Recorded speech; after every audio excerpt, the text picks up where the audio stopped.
You have said that your favorite time to own a stock is forever, yet you sold McDonald's and Disney after not owning them for long.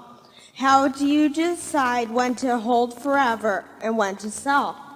And also, are you and Mr. Munger wearing Fruit of the Looms?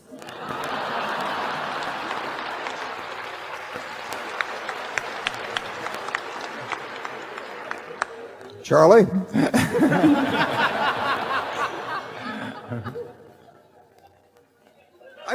I think I better answer the question. I can answer unequivocally, I am wearing Fruit of the Loom. And I'm not sure whether Charlie wears underwear, do you? I haven't bought any new underwear in a long time, and therefore I'm inappropriately attired.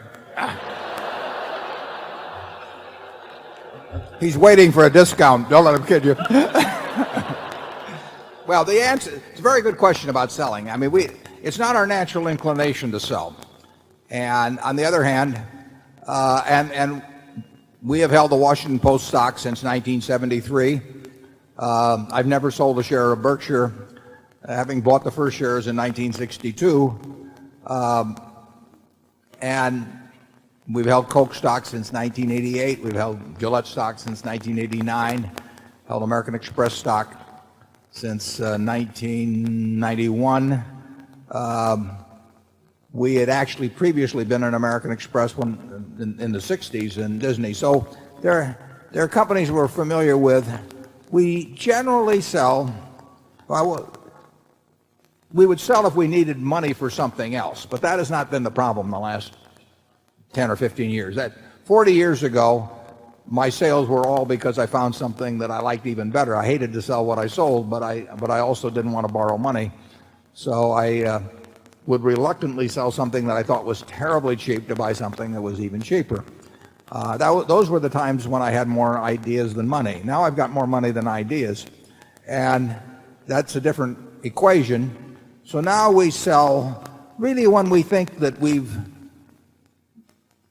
we're reevaluating the economic characteristics of the business. In other words, if you take don't want to name names, but take a stock we've sold of some sort. We probably had one view of the long-term competitive advantage of the company at the time we bought it, and we may have modified that. That doesn't mean we think that the company is going into some disastrous period or anything remotely like that. We think McDonald's has a fine future. We think Disney has a fine future, and there are others.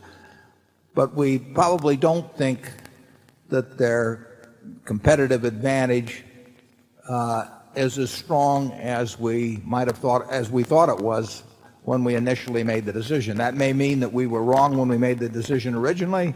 It may mean that we're wrong now, and that their strengths are every bit as what they were before. But for one reason or another, we think that the strengths may have been eroded to some degree. A classic case on that would be the newspaper industry generally, for example. I mean, in 1970, if Charlie and I were looking at the newspaper business, we felt it was about as impregnable a franchise as could be found.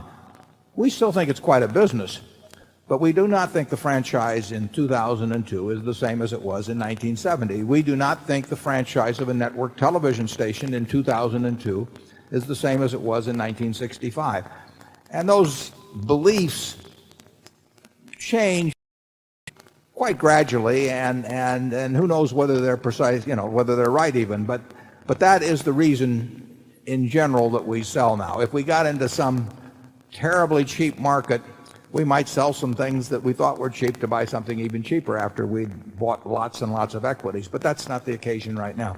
Charlie? Nothing to add.